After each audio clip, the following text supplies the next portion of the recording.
Do you know where this is? This is in central Scotland, not far from Stirling. And up here on my bike, mountain biking.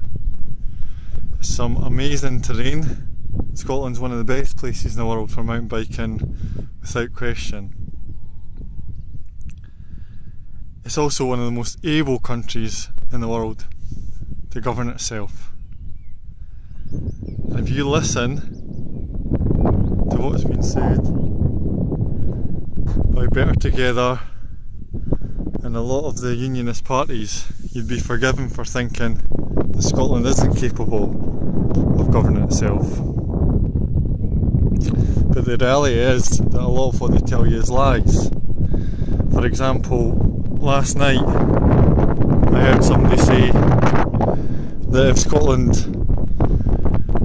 governed itself when the banking crisis happened, it wouldn't have been able to afford to bail out the banks.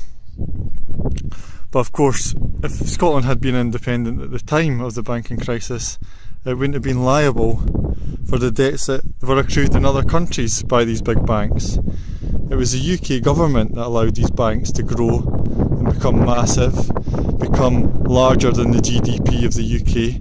They were absolute monsters, too big to fail. And in America, the US Federal Reserve had to bail Barclays Bank out for $520 billion. And you can Google that if you like. So Barclays Bank in America wasn't bailed out by the UK taxpayer, it was bailed out by the American taxpayer. The same as what would have happened had Scotland been independent at the time of the banking crash. People will always tell you that Scotland, might struggle to be an independent country, which of course is a bit of a stupid argument, given that it's one of the richest countries in the world. In fact, I'm 33 years old, and in every one of those 33 years, Scotland has paid more in to the UK than it's got in return. Now, I'm not saying Scotland will be massively richer or it'll be a land of milk and honey, but if you think the average Scottish taxpayer pays £10,700 per year in the UK Treasury, and that figure for the rest of the UK is 9,000, then it gives you a picture of how capable we are of governing ourselves. That's also true in terms of GDP. So the GDP of a Scottish person is £28,000 per year, and that's the gross domestic product divided by the population. The same figure for the UK is £23,000 per year, £5,000 per year less. So we are a rich country, we pay more into the treasury than we get back, and that's why they're so keen to hold on to us. Now, I'm not saying Scotland wouldn't have to run a deficit in the first years of existence, because most countries do. They run deficits just now, but that's not a reason against Scottish independence. It's a stupid argument to make by Better Together that we can't afford it when the UK is borrowing horrendous amounts of money. And I mean horrendous. I've been filming this for 3 minutes, and every second that's went by, they've borrowed £3,000 more. The deficits went up by £3,000. So by the end of 2016, we'll be £1.4 trillion in debt. And I can't see how the UK is going to pay that. It's certainly not making rich people pay for it. It's hammering the poor. Whereas if Scotland's independent, it's better placed to pay off its debts. It has a larger manufacturing base. It actually has quite a diverse economy, despite what people say. We've got manufacturing, we've got oil and whiskey, we've got tourism, we've got forestry, we've got life sciences, we've got a fantastic university sector, we've got a gaming industry, we've got a creative industry, we've got fantastic artists, we've got every possible industry a country would need. In fact, we're the envy of many countries. Plus, we have £1.5 trillion worth of oil yet to extract from the North Sea. And what really frustrates me about the UK is that it is one of the most unequal countries in the world. So, for example, 1% of the UK's population owns more wealth than the lowest 50%. Now that's a horrendous figure, and it's an unjust figure. You know, to have such wealth concentrated with a rich elite and have such poverty concentrated or not concentrated with 50% of the lowest earning of the population. Now that in a sense is a huge problem, because it means the country isn't really run for the majority of people. It's run on behalf of the elite. Now if you look to London, who governs in London? It's a cabinet of millionaires. It's guys that have not only went to the same elite universities, they've went to the same elite schools that don't even let women in half the time, and they are governing us, and they know nothing about our lives. And I heard somebody say in a debate the other day that she feels free.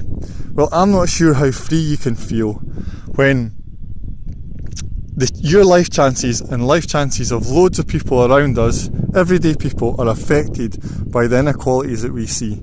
So we know for a fact, if you grew up in Drumchapel, your life expectancy, your chances of great educational attainment, they're all affected by this. Your employment opportunities, they're all affected by where you grow up. Now I'm not saying there shouldn't be inequalities in the world. There should be. People are different, but your life chances shouldn't be so dramatically affected by where you live and the environment you grew up in. It's fundamentally wrong. And if you look to other successful countries in the world, they've moved to change that. So Scandinavia, for example, has set up a welfare system and a form of government that governs for everyone, and it seems to work. The people are happier, the people are better educated, there's much less inequality, and they're actually more economically prosperous as well. So even the rich are happier and better off in more equal societies. And if you look at some of the work on the internet by the TED Institute, they show you how in unequal societies even the rich are miserable. And we can look to India and Brazil and even China now, where there's pockets of great middle class wealth and huge areas of horrendous poverty. And this inequality just in general makes people miserable, and they aren't as happy as the Danish, the Swedish and the Norwegians. So that's what drives me to want to vote yes. And it's also about, if we get our own independent country, it's about what we do with this democracy. You know, how do we change it? You know, we've got the money, we've got every possible resource we need, we've got fantastic educational institutions, everything's there. So what do we do when we become independent? And for me, it's about changing the democratic deficit that we have just now and empowering the people of Scotland to make the best choices for Scotland.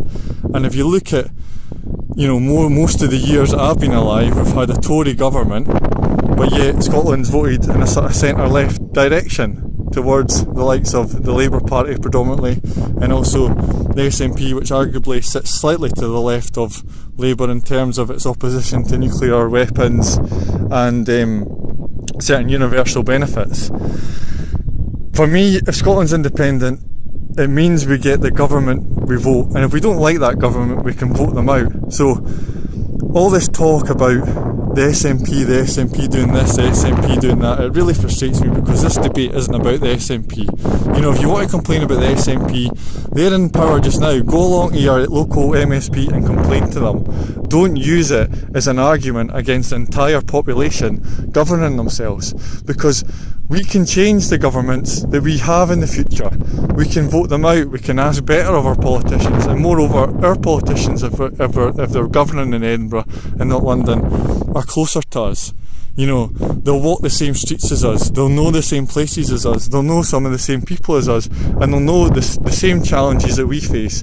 I can't say the same about politicians in Westminster, I'm afraid, and I don't really like bashing Westminster as an argument for Scottish independence, but they really don't represent the views of the predominant majority in Scotland. So, for example, in the European elections, Nigel Farage's party came first.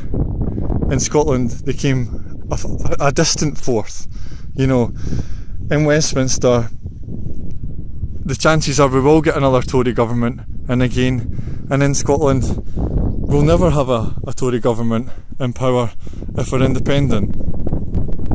So that's my kind of take on independence while I'm up here, looking at a landscape that's fertile. It has forestry, I can see it. It has farming, I can see it. It has fishing, I can see it. If I look way over the east and I had amazing binoculars in the north, I'd be able to see oil rigs pumping huge amounts of oil out the land.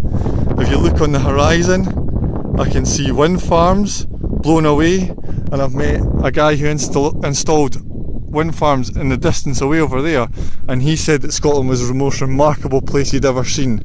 The sheer power of the wind to generate energy so that we could export.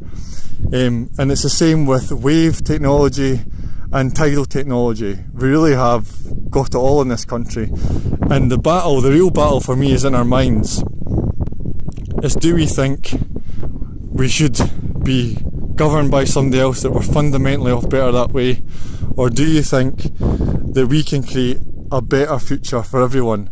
And I fundamentally believe in the ability of Scottish people not to make Scotland, better or more amazing, but just if we make Scotland a normal European country, a normal small European country, it will be better than what we have just now. And it frustrates me when people go, it's nationalism and all the rest of it. Scottish nationalism's about normalism. It's about making Scotland a normal place. It's not about governing anybody else. It's the UK that likes to govern other places and invade other places and take us into illegal wars and have nuclear weapons so they can sit at a big dinner table and talk about how they're going to run the world. That's not a country I like to be part of. I want to be part of a small country that looks after its own interests and shares ideas and trades with the world and looks to the world for examples and doesn't just constantly compare itself to England or other parts of the UK. Scotland's bigger and better, and it deserves better than what we have just now. And hopefully on the 18th September people will look themselves in the mirror and they'll think, if I vote no, what are the consequences? What's going to happen to the Barnett formula? What's going to happen if we have a successive right-wing governments that rule us? Even the Labour has to act like a right-wing government when it gets into power, just to get into power in Westminster.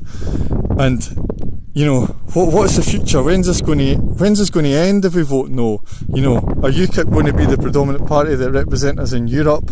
Are we going to continually have Labour Tory governing us in Westminster? Are we continually going to vote in one direction in Scotland and have another direction imposed on us? When's it going to end? 300 years later we have the biggest political movement Scotland's ever seen wanting a yes vote. If Scotland votes yes in 300 years time, there won't be a massive political movement wanting to drag us back and be governed by the UK. I just can't see it. I can only see a positive autonomous future for Scotland. And in the 18th of September I hope people just look themselves in the mirror and go, I'm going to do what's best for not just my generation but the generations in the future and the generations after them, because it is the normal natural state of Scotland to become independent, and we have to be the generation that votes for it and shows the world that we are capable of thinking outside the box. We're not dependent.